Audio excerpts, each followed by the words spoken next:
किसी देश की जनता को अगर गुलाम बनाना हो, तानाशाही राज चाहते हैं, निरंकुशवादिता चाहते हैं, तो सबसे पहले वहाँ की जनता को अपना गुलाम बनाइए, उनका विश्वास जीतिए, या तो डर के बल पर, डरा करके, या उन्हें मैनिपुलेट करके, उन्हें भ्रमित करके। और आज हमें यह प्रतीत होता है कि भारतीय जनता पार्टी उसी रास्ते पर अग्रसर है। लोगों को भ्रमित करके, लोगों को डरा करके ये देश में एक तानाशाही का माहौल क्रिएट करना चाहते हैं। 2014 के लोकसभा चुनाव से ही भाजपा का एक ही रवैया रहा है, जो देश की 80% जनसंख्या है उन्हें अपने पक्ष में करो। हिंदुओं को यह विश्वास दिलाओ कि तुम्हें कांग्रेस और सपा से खतरा है, और अगर तुम्हारा उद्धार हो, तुम सुकून से सांस ले पाओगे, तो वो सिर्फ भाजपा के राज में ही संभव है। भाजपा ही एकमात्र पार्टी है जो हिंदुओं की रक्षक है, और सभी पार्टियां हिंदुओं के विरुद्ध कार्य करती हैं। वो हिंदुओं को खत्म करना चाहती हैं। और भारत की शिक्षित जनता है, शिक्षा नामक कोई चीज़ भारत में है ही नहीं। लोगों को विश्वास भी वैसे हो चुका है। अभी शिक्षा में भारत की रैंकिंग क्या है उसके बारे में भी मैं आपको बताता चलूँ।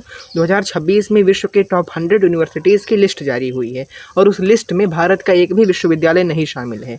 उस लिस्ट में जिस देश की यूनिवर्सिटीज़ शामिल हैं वो है America, United kingdom, China, Singapore, Switzerland, Canada, Australia और साउथ कोरिया। और इसमें से कुछ देशों में कितनी यूनिवर्सिटियां शामिल हैं उनके बारे में मैं आपको बताता चलूँ।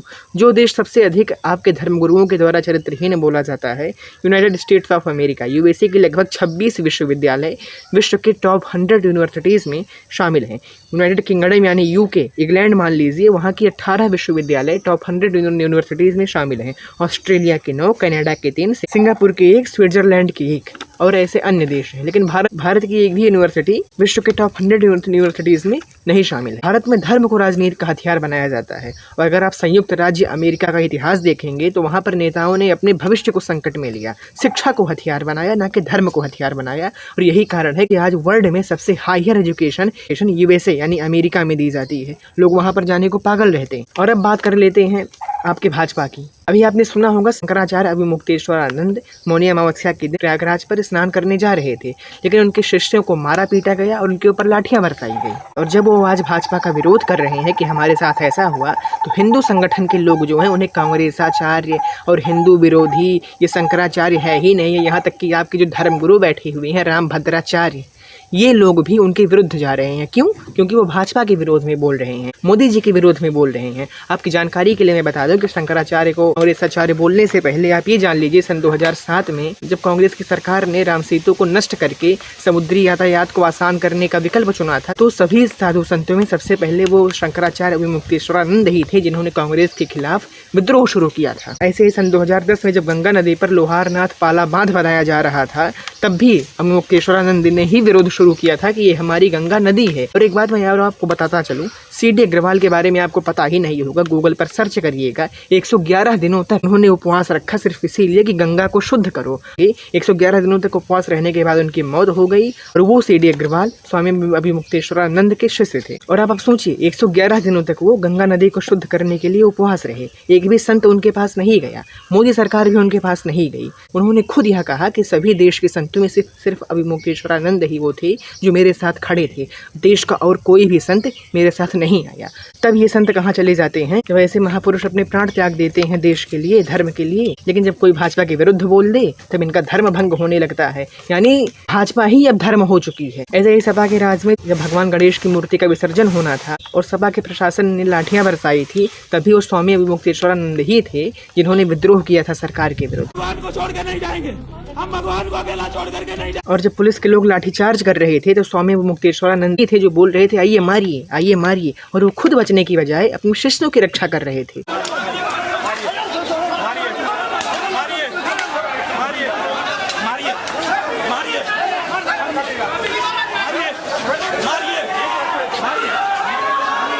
राम मंदिर में भी रामभद्राचार्य हमेशा बोलते हुए दिखते हैं कि मैंने यह बयान दिया, मैंने यह बयान दिया। लेकिन आप अच्छे से याद कर लीजिए, इलाहाबाद हाई कोर्ट और सुप्रीम कोर्ट तक ने भी अपने जजमेंट में यह लिखा हुआ है कि स्वामी अभिमुक्तेश्वरानंद के बयान से यह सिद्ध होता है कि मंदिर उसी स्थान पर था।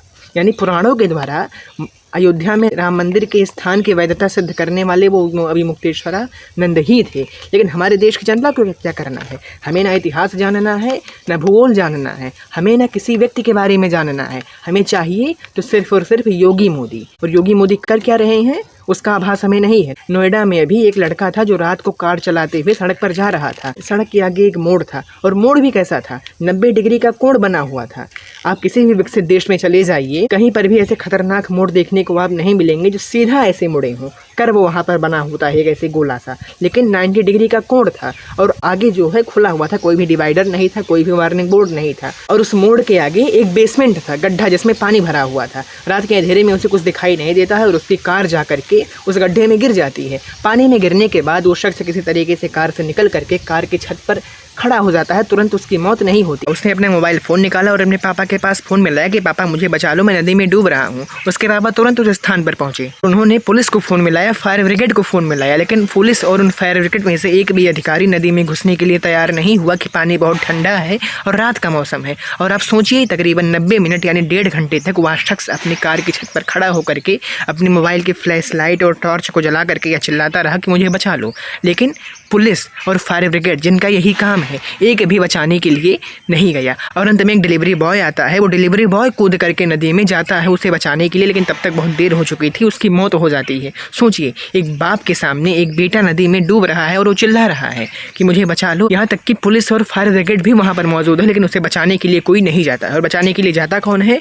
एक प्राइवेट कंपनी का डिलीवरी बॉय जो किसी तरीके से अपनी रोजी रोटी चला रहा है, वो जाता है बचाने के लिए। और उसके बाद चालाकी देखिए, बाद में जब खबर मीडिया में चलती है तो डिलीवरी बॉय को बुला करके यह धमकाया जाता है कि तुम कुछ दिन के लिए चले जाओ, जब केस शांत हो जाएगा तब चले आना।